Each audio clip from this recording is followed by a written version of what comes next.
ভেঙে পড়লেন সাফা, নেইমারকে পলাশের বিদায়। অন্যদিকে তটিনীর ভালোবাসা। ব্রাজিলের পরাজয়ে ভেঙেছে কোটি সমর্থকের হৃদয়। সেই তালিকায় রয়েছেন বাংলাদেশের শোবিজ তারকারাও।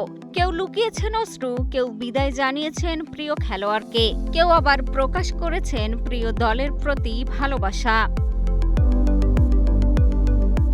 নরওয়ের কাছে 2-1 গোলে হেরে স্বপ্নের বিশ্বকাপ থেকে ব্রাজিল বাদ পড়ায় হতাশ অভিনেত্রী সাফা কবির। তবে প্রিয় দলের এই অপ্রত্যাশিত বিদায়ের পরও পুরোপুরি ভেঙে না পড়ে পরবর্তী বিশ্বকাপে ব্রাজিল ঘুরে দাঁড়াবে, এমনটাই প্রত্যাশা সাফার।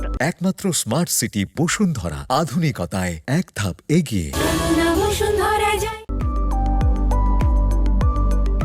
অন্যদিকে বিশ্বকাপ থেকে বাদ পড়ার পরেও প্রিয় দলের প্রতি নিজের আজীবন সমর্থনের কথা জানিয়েছেন অভিনেত্রী তানজিম সাইয়ারা তটিনী। খেলা শেষে নিজের ফেসবুক অ্যাকাউন্টে ব্রাজিলের জার্সি পরা ছবি পোস্ট করে ক্যাপশনে জুড়ে দিয়েছেন ভালোবাসার বার্তা। তবে শুধু ব্রাজিলের বিদায় নয়, সমর্থকদের আরও বেশি আবেগী করে তুলেছে নেইমারকে ঘিরে ছড়িয়ে পড়া অবসরের খবর।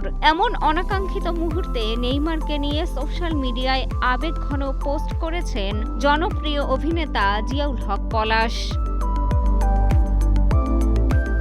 ব্রাজিলের বিদায়ের পর সোশ্যাল মিডিয়ায় চলছে তুমুল আলোচনা। কেউ হতাশ, কেউ স্মরণ করছেন দলের গৌরবময় অতীত, আবার কেউ আশায় বুক বাঁধছেন আগামী বিশ্বকাপের জন্য।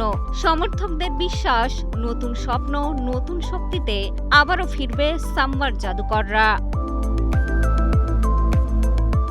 মিষ্টি খাতুন, কালের কণ্ঠ।